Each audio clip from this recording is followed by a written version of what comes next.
그러니까 딸은 매주 일요일 저녁 다음 주 습관을 실천할 이 습관 목록을 학교 일정이나 뭐 개인 일정, 노는 거, 친구들하고의 약속, 그리고 습관의 난이도와 선호도를 이렇게 고려를 해서 올해 중학교 1학년이 되는 저의 큰딸은 2016년 8월 1일 처음으로 아이 습관 만들기 프로젝트를 저하고 시작을 했는데요. 지금까지 5년 넘게 멈추지 않고 습관을 지속해 오고 있습니다. 그런데 5년 동안 습관을 실천하면서 위기의 순간이 딸에게 없었을까요? 네, 그럴 리가 없겠죠. 습관 시작 후 아마 한 7개월 정도 지나면서부터 습관을 차일피일 이렇게 뒤로 미루다가 금요일이나 토요일에 왕창 몰아서 실천하는 날이 늘어나는 것을 제가 이렇게 알게 됐어요. 그때 제가 뒤로 미루려는 딸에게 시간 관리 습관을 알려줬는데요. 그 방법이 궁금하신 분들은 끝까지 이 영상 시청해 주시기를 바라겠습니다. 저는 S그룹에 근무 중인 20년차 직장인입니다. 습관홈트, 우리 아이 작은 습관, 습관의 완성 이렇게 3권의 습관책을 출간한 작가이며 월급이 9개의 수입 파이프라인으로 매월 200만 원 이상 버는 엔잡러입니다. 네, 제 딸이 5년 넘게 습관을 지속할 수 있었던 이유는 여러 가지가 있었겠지만 제가 생각하기에 습관 전문가인 제가 생각했을 때 가장 결정적 역할을 한 것이 바로 이 습관 계획표를 작성하는 거라고 생각을 해요. 그러니까 딸은 매주 일요일 저녁 다음 주 습관을 실천할 이 습관 목록을 학교 일정이나 뭐 개인 일정, 노는 거, 친구들하고의 약속, 그리고 습관의 난이도와 선호도를 이렇게 고려를 해서 습관 계획표를 작성을 하는데요. 이 습관 계획표도 조금씩 진화를 했는데 초반에는 뭐 단순하고 좀 간결하게 했지만 이 습관을 실천하면서 이 제 딸 아이의 습관 성공률을 높이기 위한 여러 방법들을 고민을 하다 보니까 조금씩 수정과 보완을 하게 되었습니다. 물론 뭐 중간에 커다란 위기도 여러 번 있었는데 특히 자꾸 뒤로 미루려는 경향이 있었어요. 그러니까 딸이 앞에서도 얘기했지만 한 7개월 정도 습관을 실천하던 어느 날 이 몇 주 전부터 이렇게 습관을 차일피일 뒤로 미루다가 금요일이나 토요일에 이제까지 하지 못했던 습관을 몰아서 왕창 저 몰래 이렇게 한꺼번에 하는 날들이 늘어난다는 걸 알게 됐어요. 근데 그때부터 어떻게 하면 딸이 이 습관을 뒤로 미루려는 이 유혹을 차단을 할 수 있을까, 이거를 이제 고민을 하기 시작을 했습니다. 그러던 중에 이제 우연히 이 최종 기한이 정해져 있을 때 일에 더 집중한다는 이 데드라인 효과, 이게 좀 생각이 났고, 이 데드라인 효과를 딸의 습관 만들기에도 적용해 보면 좋겠다, 이런 생각을 하게 된 거죠. 그래서 딸한테 이 어떤 데드라인 효과에 대해서 설명을 좀 차근차근 했고, 그리고 이 습관 예상 실천 시간하고 그리고 실제로 습관을 실천한 시간을 이 계획표에 적는 이런 새로운 방법을 도입하기로 딸과 합의하는 데 성공을 했습니다. 여기 이렇게 보이는 것이 32주차, 그러니까 약 한 7개월이 넘은 딸아이가 습관을 7개월하고 넘은 이 습관 계획표인데요. 지금까지 습관 계획표하고 좀 다른 점이 습관을 실천한 시간도 함께 적도록 한 거예요. 여기 보면은 계획표에 보면은 이 새로 도입한 습관 실천 시간 기록, 예를 들어보면은, 그러니까 3월 6일날 월요일에는 아빠는 노트 선생님을 실천할 예정이었고, 그러니까 실천하겠다고 한 시간이 오후 4시 30분이라고 이렇게 적어놨어요. 실제로 한 시간은 5시 3분에 아빠는 노트 선생님을 실천을 했네요. 그리고 목요일은 조금 심각한데, 처음 계획할 당시에는 그림 감사일기를 오후 4시 30분에 실천하려고 이렇게 계획표에 작성을 했는데, 결국은 3시간 49분이나 늦은 뒤에 오후 8시 19분에 실천을 했어요. 그러니까 뭐 예전 같았으면은 습관을 실천했다는 이 사실만으로도 저는 이제 딸아이한테 칭찬을 막 했었는데, 어쨌든 새로운 이 약속 시간을 정해놓고 지키지 못했기 때문에 조금 뭐랄까 조언을 해야 된다, 이렇게 판단을 했어요. 근데 이제 뭐 딸이 습관 계획표에 적어놓은 실패 이유는 이거였거든요. 뭐 계속 놀고 싶어서 습관 시간을 놓쳤다, 이렇게 적혀 있더라고요. 당연히 이해가 되죠. 왜냐면 그 당시에 이제 딸이 초등학교 1학년이었으니까 얼마나 놀고 싶었겠어요. 근데 여기서 습관을 실천하는 방법이 아이하고 어른하고 좀 다르다는 것을 좀 우리가 알아야 할 필요가 있는데요. 하루 중에 이 습관을 실천하는 기준이 2가지가 있어요. 네, 두 가지가 있는데, 하나는 이 특정한 시간을 정한 후에 습관을 실천하는 시간 기준 습관 관리가 있고요. 그리고 나머지 하나는 이 특정한 어떤 행동 뒤에 이어서 우리의 습관을 실천하는 행동 기준 습관 관리가 있습니다. 뭐 이게 딱 들어보면 말은 어려워 보이는데 어려운 내용은 절대 아니고요. 네, 시간 기준 습관 관리라고 하는 거는 매일 일정한 정해진 시간에 습관을 실천하는 방법이에요. 예를 들어보면 매일 오전 6시에 기상을 해서 30분 동안 네, 조깅을 이렇게 하겠다. 이런 습관을 만들어 놓은 것처럼 오전 6시, 네, 오전 6시라는 시간을 기준으로 해서 습관을 실천하겠다. 이 방법이 시간 관리 습관이고요. 근데 반면에 행동 기준 습관 관리는 이 어떤 특별한 어떤 행동을 하면은 우리의 뇌가 무의식적으로 그 행동에 연속해서 습관을 실천하는 방법입니다. 예를 들면은 잠들기 전에 샤워를 이렇게 하잖아요, 보통. 이 샤워를 하고 난 다음에 팔굽혀펴기를 네, 하는 것처럼 이 샤워라는 어떤 특별한 행동을 한 거와 이어서 팔굽혀펴기라는 이 나의 습관을 실천하도록 그 행동을 유도하도록 하는 게 행동 기준 습관 실천 방법입니다. 근데 어른들을 대상으로 제가 이제 무료로 운영 중인 억만장자 습관 만들기 100일 프로젝트라는 게 있거든요. 네. 근데 여기에 참가한 어른들에게는 저는 이제 습관을 실천할 시간을 별도로 이렇게 정하지 않도록 네, 그렇게 조언을 하고 있어요.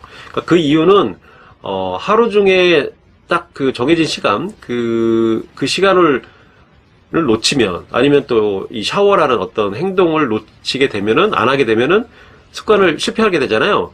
그쵸? 그렇기 때문에 어른들의 경우는 이 시간이나 또 아니면 또 행동 기준에 의한 습관 실천 방법은 좀 하지 말고, 대신에 잠들기 전에, 여러분들이 몇 시에 잠들기 전에 시간 제약 없이 아무 때나 습관을 실천하도록 이렇게 조언을 하고 있습니다. 근데 여기서 중요한 게 뭐냐면 아이들은 달라요. 근데 아이들은 스스로 이렇게 그러니까 시간을 통제할 능력이 부족하거든요. TV를 보거나 친구들과 운동장에서 신나게 뛰어놀다 보면 시간은 이렇게 훌쩍 지나가 버리기 일쑤죠. 그래서 습관을 실천할 시간을 조금 네, 어른보다는 강제적으로 이렇게 정해 놓아야 아이들의 잠재의식 속에 이게 시간이 각인돼서 까먹지 않고 습관을 실천할 확률이 이렇게 좀 높아집니다. 심리학자 아모스 트버스키 그리고 엘다 샤퍼가 이 해야 하는 일과 이 시간에 대한 실험을 한 적이 있는데요.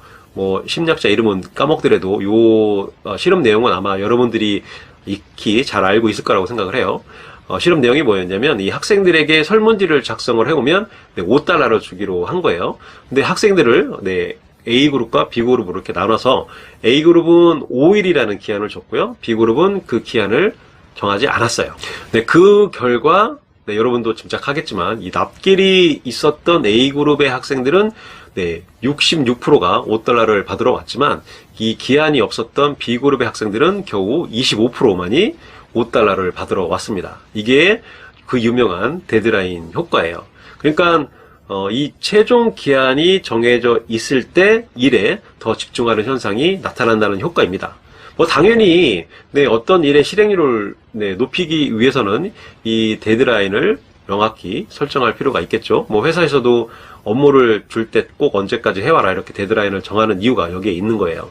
근데 여기에서 이 데드라인을 정해놓으면 이 시간에 쫓기게 되니까 당연히 네, 일이 즐겁지가 않을 수 있습니다. 그래서 이 데드라인 효과의 가장 큰 단점은 네, 일의 즐거움을 반감시킨다는 거예요. 그렇다면은 이 데드라인 효과의 단점을 보완할 방법이 뭐가 있을까? 네, 뭐가 있을까요? 이 행동 경제학자 댄 엘리얼리 그리고 클라우스 베르텐브로흐 네, 발음도 어렵네요. 이 두 행동심리학자가 MIT 학생들을 대상으로 실험을 진행을 했는데 학생들에게 어떤 자료를 이렇게 주고 거기에 그 자료 속에 문법이나 철자가 뭔가 잘못된 거를 찾도록 했어요. 그러니까 오류를 바로 잡으면 오류 한 개당 10센트를 주겠다. 근데 마감 기한에서 하루 늦을 때마다 $1의 벌금을 물게 했어요.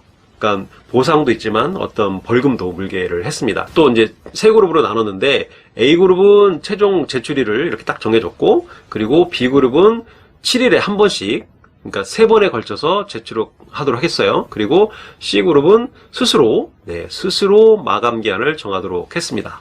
그 A, B, C 중에 누가 제일 납기도 잘 지키고 만족도가 높았을까요? 네, A그룹은 마감 기한을 준수를 했지만 이 수행 업무의 질이 모두 가장 나빴습니다. 근데 B그룹은 기한과 업무의 질 모두 뛰어난 성과를 보였어요. 하지만 이 B그룹의 학생들은 즐겁지가 않았다는 거예요. 이 노동의 즐거움은 B그룹이 가장 낮았습니다. 근데 스스로 납기를 정한 이 C그룹의 학생들의 즐거움이 가장 컸었어요. 왜 그럴까요? 네, 이 B그룹은 시간에 쫓기니까 일이 즐겁지 않았고 납기에 대한 압박이 너무 심해서 일의 즐거움이 없었어요. 근데 여기서 말한 것처럼 데드라인 효과의 가장 큰 단점이 일의 즐거움을 반감시킨다는 거라고 했는데 당연히 네, B 학생들의 즐거움이 낮았기 때문에 데드라인 효과의 단점이 부각이 된 거죠. 근데 반면에 이 C그룹은 이 스스로 데드라인을 정했었죠. 그죠? 그래서 이 스스로 데드라인을 정하고 일을 했을 때 일의 성과와 노동의 즐거움이란 이 두 마리 토끼를 모두 잡을 수 있었어요. 그렇기 때문에 이 실험이 우리에게 던지는 교훈은 이거거든요. 자발적으로 데드라인을 정하고 집중하는 것이 일의 성과와 노동의 즐거움을 위해서는 반드시 필요하다. 이거예요. 자, 이게 그러면 제 아이들의 습관 만들기에 어떤 게 연결이 되느냐. 그쵸? 네, 저도 이 딸아이에게 이 습관 실천 시간을 스스로 정하게 한 다음에 그 다음에 어떻게 이 습관 성공률이 좋아졌을까 이거를 좀 보고 싶었었어요. 여기에 보면 네, 35주차 3월 27일부터 4월 1일까지 35주차의 습관 계획표의 결과를 이렇게 확인해 보니까 이 계획한 시간에 습관을 실천한 날이 네, 월요일과 금요일 이틀이나 있었습니다. 그리고 1시간 안에 습관을 실천한 날이 화요일, 수요일, 목요일 이렇게 3일이나 되었고요. 그러니까 총 6일 중에 약속한 시간 안에 습관을 실천한 날이 무려 네, 5일이나 된 거예요.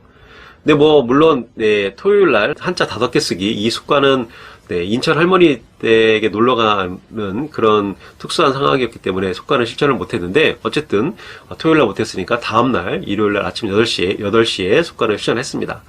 비록 토요일 하루는 할머니 댁 방문이라는 이런 특수한 상황 때문에 습관을 좀 실천을 못한 이런 데드라인 효과가 조금 미약했지만 어쨌든 이후에도 이 데드라인 효과를 통해서 스스로 정한 시간에 점차 습관을 실천한 날이 많아졌고 또 이렇게 통해서 이제 스스로 책임감도 높아지면서 지금까지 네, 5년 넘게 습관에 성공을 해오고 있습니다.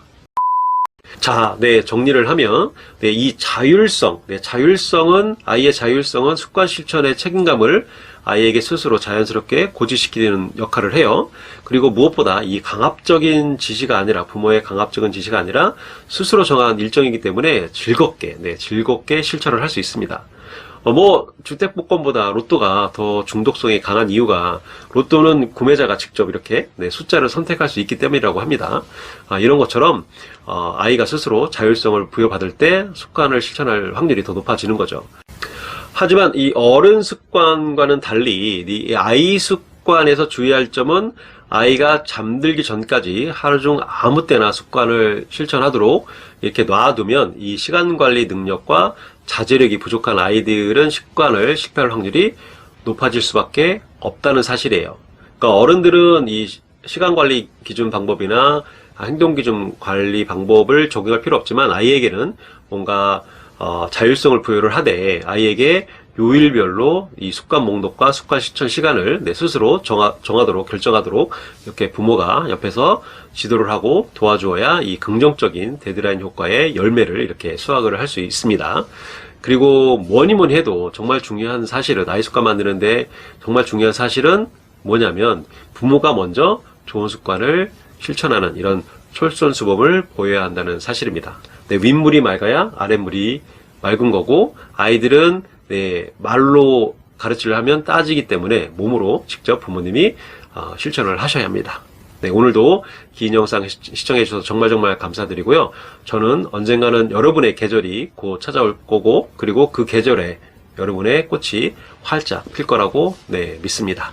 그리고 그 여러분의 활짝 핀 꽃을 보고 여러분의 자녀들도 분명히 꽃을 피울 거라고 저는 네, 믿어 의심치 않습니다. 네, 오늘도 습관 실천하는 멋진 날 되시기를 바라면서요. 다음에 또 뵙기를 고대하겠습니다. 안녕.